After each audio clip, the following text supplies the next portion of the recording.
Hi, welcome back to Homeboundless. It's finally December, and that means it's almost time to use all of the Christmas stuff that I have been working on. I am one of those people who Christmases when they are stressed, and I also like to get the bulk of the work and the shopping done before the Christmas season, so I don't have to be stressed about Christmas during Christmas season. So I am one of those people who gets their Christmas shopping done in August. And I also did a lot of Christmas crafting in August. And one of the big things that I worked on this year is reusable Christmas crackers. We like to do Christmas crackers in our house because it's just a fun little tradition.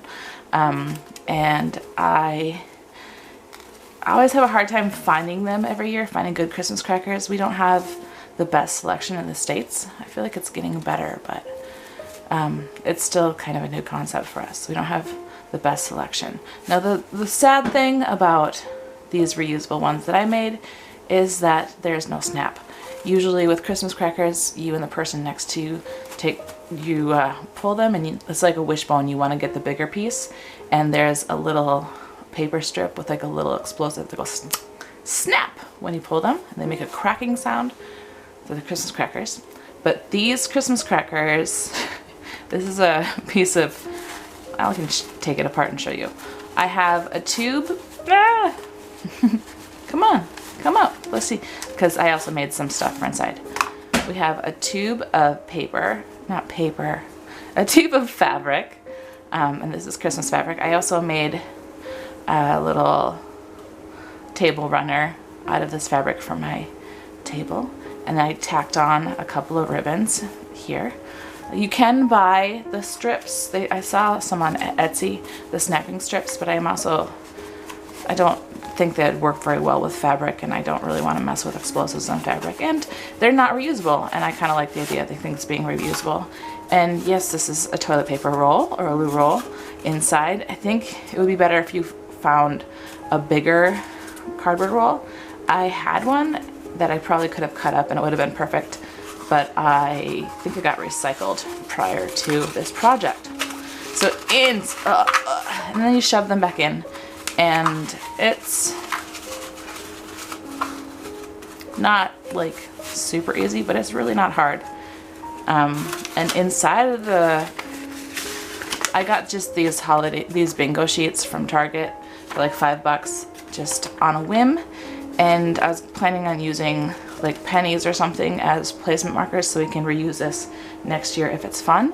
So everyone gets a bingo card, and then we will play bingo to compete for some ornaments. I just have some purchased ornaments that you can try and win.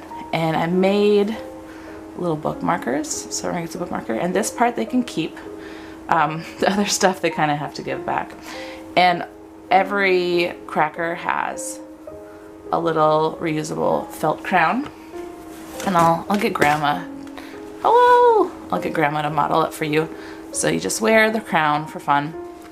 Fits a little bit better on a human head, but we have these in red and green. So that's for the party vibes. And then, where did my paper go? Okay, I misplaced the paper. But then one more thing that we need to add to this is we need to add the joke.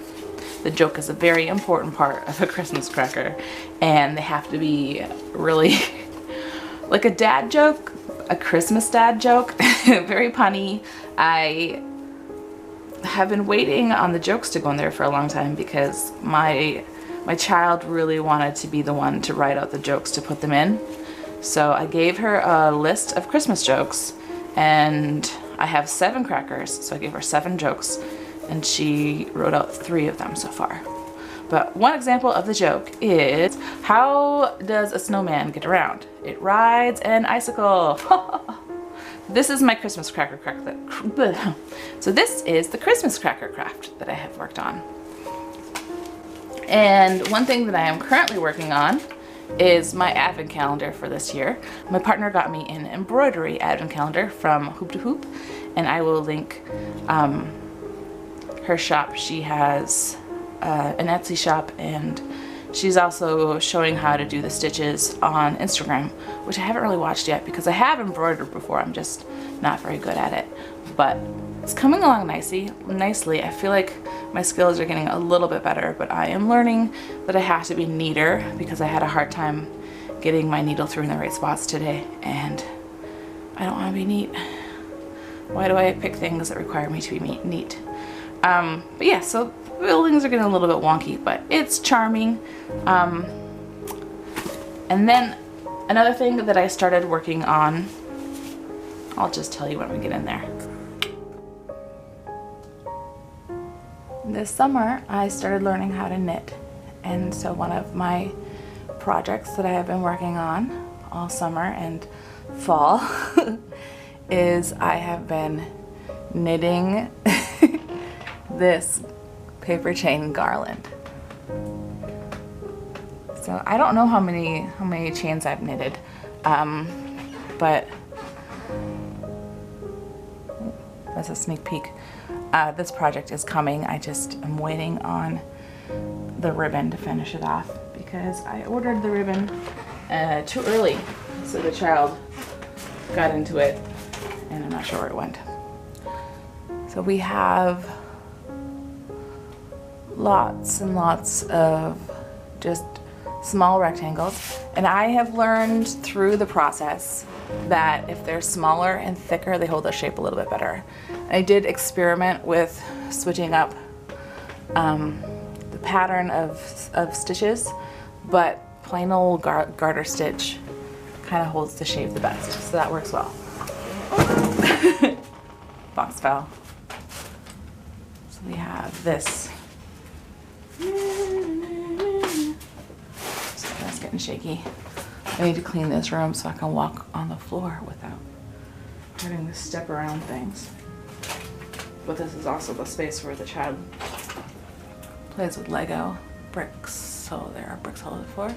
So yeah, we have some of the ones that were longer and skinnier are a little beat up, and because this has been my project for months, it's all kind of been moving around rooms and getting stuck into the couch. So I think it's happy to be up on the wall where it now just has to contend with spiders. It looks like the spiders have decided to make it their own and they've begun to add on to it. But I may add on to it for next year, or I might even start in the new year making one for the living room. That'll be a lot longer. So we'll see what plans I have craft-wise.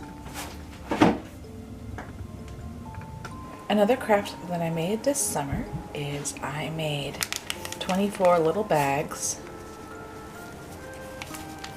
for an advent calendar for my partner. So these are just, these are very simple crafts that I'm showing you today. This is just a rectangle folded and sewn, and then the top edge is turned in and sewn around that. And then I took this ribbon and I tacked it on. I left a little loopy here so I could tie them all in a loop if I wanted to. I'm sorry, I can't breathe. These have been living outside instead of being displayed nicely because I filled them with tea. I got an assortment of tea from an Etsy seller, and I wasn't thinking, oh, yeah, I need to put these away. I wasn't thinking about asking for varieties that didn't have citrus or other things that I react to and I am allergic to. And a lot of them are citrus based, and I cannot be around citrus. It makes me very ill. So these have been living outside in a sealed plastic bin, which they're going back to right now, and next year we'll fill them with something so we can display it.